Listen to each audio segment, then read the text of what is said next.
Welcome to the Growth Minded Accountant podcast, where our experts will share best practices on running your firm in the digital age. This podcast is brought to you by CountingWorks Pro. Let's get started. Welcome to another episode of the Growth Minded Accountant podcast, the show where we help accounting and tax professionals level up their client experience, sharpen their operations, and grow their firms with intention. My name is Lee Reams. I'm the founder and CEO of CountingWorks and our sister company, taxbuzz.com. And today's topic is First Impressions Matter, why client experience begins before you even answer. And the reason we are focusing on this is going to be a short one. This is going to be a short growth-minded accountant. The reason we focus on this one is we see it all the time, both in reviews and even our own experience with some of our clients with voicemail boxes that are full, phone trees that you get lost in and can never get back, reviews on TaxBuzz about CPAs who are not responsive. They don't answer the phone. They don't set expectations. It's a lot of really bad impressions that are really killing a lot of professionals. So we're going to talk about some different areas from voicemail black holes, email best practices today to give you some really easy takeaways that may seem common sense to a lot of people, but unfortunately, a lot of pros are not following them. As usual, I am joined by Rebekah Barton, our Chief Visibility Officer. Rebekah, if you can say hello. Hey guys, excited to get into this today. And yeah, what are we talking about? Voicemails, phone trees, email signatures. They may seem small, but they speak volumes about your firm, right? So they can either build trust or destroy it before you even say hello. And think about this. If a referral comes in that, cousin Greg sent over to your firm and they try to reach out and your email box is full, I mean, what is that saying immediately? Well, they don't have time for me. They move on. And you have no idea how many of those opportunities you're missing just off the start. So let's talk about what we call voicemail black holes. Does it feel when someone calls you, are they in an AT&T? Like, I'm going to think back before AI, some of the tools that your companies you would call and, think about when you start shouting at the automated attendant, that experience where I don't want to put AT&T down because they maybe have a great phone system now, but let's just call it a phone system call center where it's impossible to get to a human. It's impossible to figure out or route yourself, or you get routed to the wrong place. You need it to be warm. You need it to be welcoming. You need it to feel human, right? And, you don't want, so Rebekah, you don't want to tell a client, hey, I'm overwhelmed or disorganized, try someone else. And kind of explain when you're talking to our own clients, what kind of guidance do you say? Because if you start there, this is all that experience, perhaps, let's say we build this insane website for you, you get all this traffic, but it's like that you put a roadblock on and why that can just stop the whole funnel. So kind of explain how that works. Right. So you're really only as good as your communication skills. That is something that I do talk about clients with fairly frequently, not only with answering emails, but with answering your phones. So if you don't have an office manager, you don't have somebody whose job it is to answer the phones, of course, there's a chance they're going to get a voicemail. If that's the case, there's a little voicemail checklist that you should kind of follow. So there's a few things that should be in your voicemail. They should be clearly stated. This should not have a bunch of ums and ahs. Make sure you do it in a very professional fashion. Your name and your business name very clearly. Set an expectation. So something to the effect of, we return all calls received today by end of business tomorrow or within 8 hours or whatever your company policy is. But you want to set an expectation for the relationship, the professional relationship. How often can they expect to hear from you when they do have to leave a voicemail? It's also a good idea to make it seasonal if you need to. If your office hours are different during tax season, let them know that. If you're only open certain times of the year, let them know that. Basically, it should be a short little synopsis that very, very clearly says who you are, when they can expect to hear back from you, and what your hours are at that particular point in time. Yeah, I mean, think about someone who you just onboarded or signed up for a project and they call, your voicemail is full, or there's no greeting at all on your voicemail. So this is the best.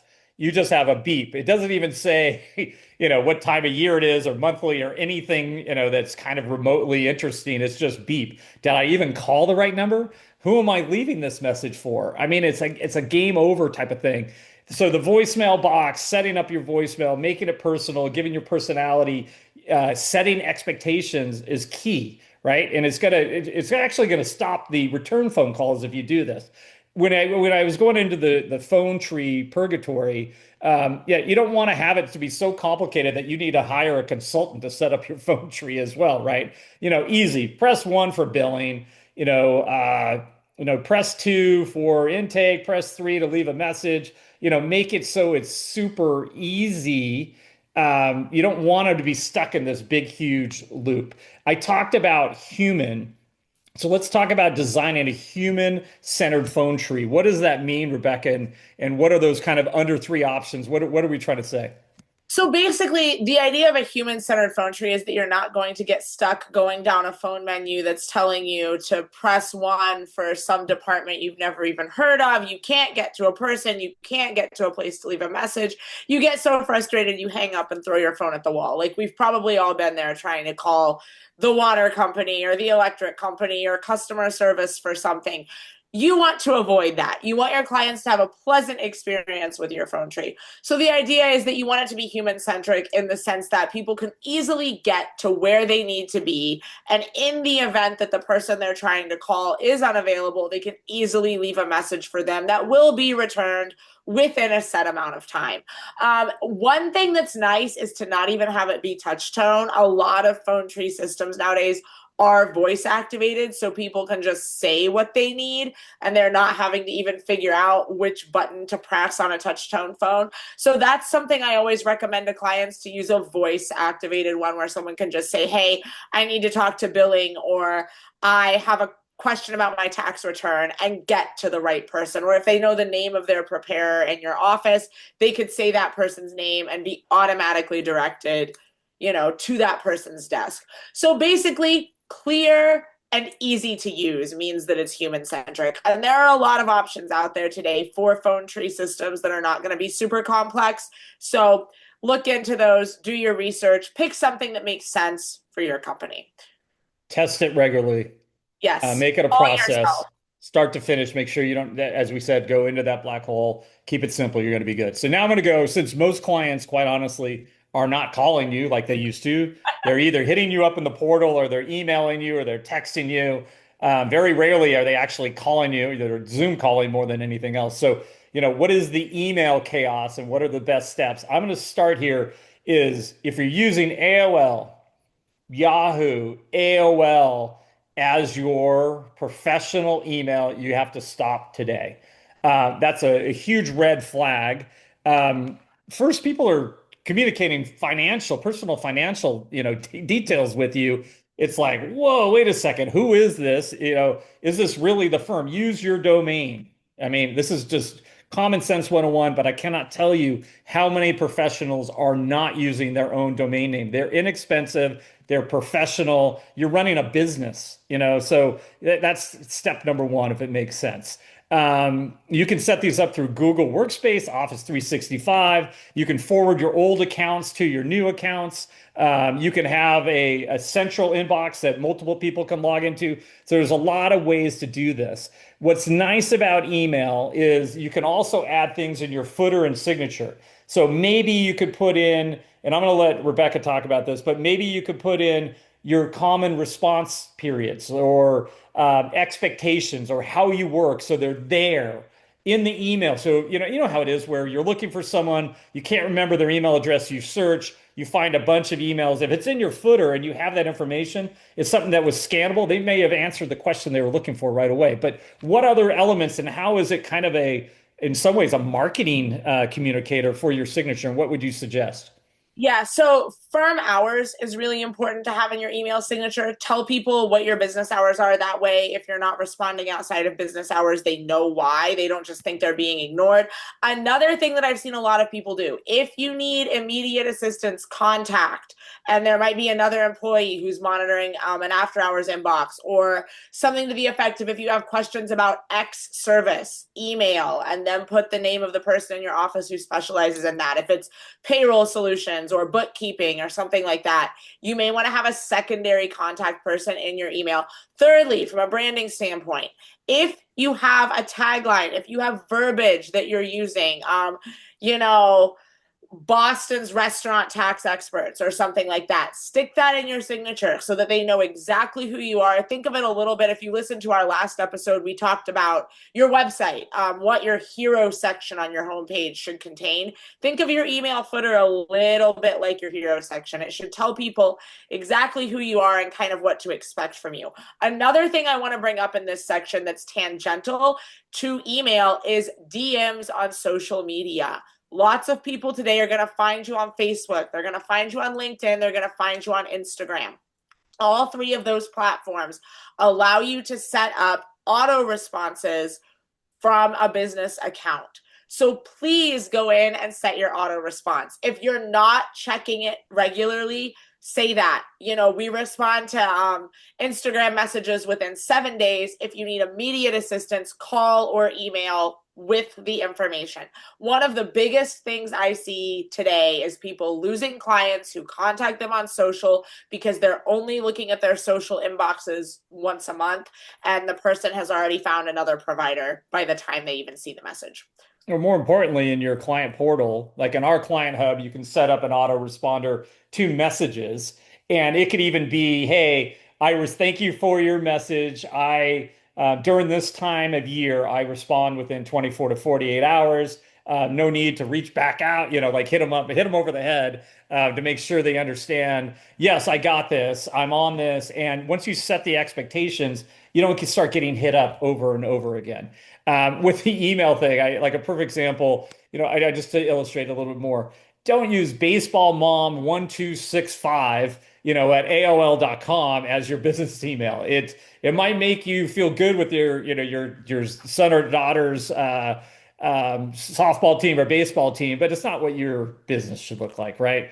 So 100% make sure you are not doing that. So why does this all matter? Rebekah explained from a psychology and a client experience. People are used to now Amazon experience, Apple experience. They want, the same thing when they do any interaction with professionals. And now with a human in the loop, you're now competing with technology, you're competing with AI. It's more important than ever to have really strong relationships. We call it the relationship layer. This is the first part of that. That's why we're talking about it. But explain kind of how that works from the psychology point of view and trust. For sure. It all connects. Every interaction you have, no matter how seemingly small it is, matters. It matters to your clients, it matters to your prospects, and it matters to the algorithms.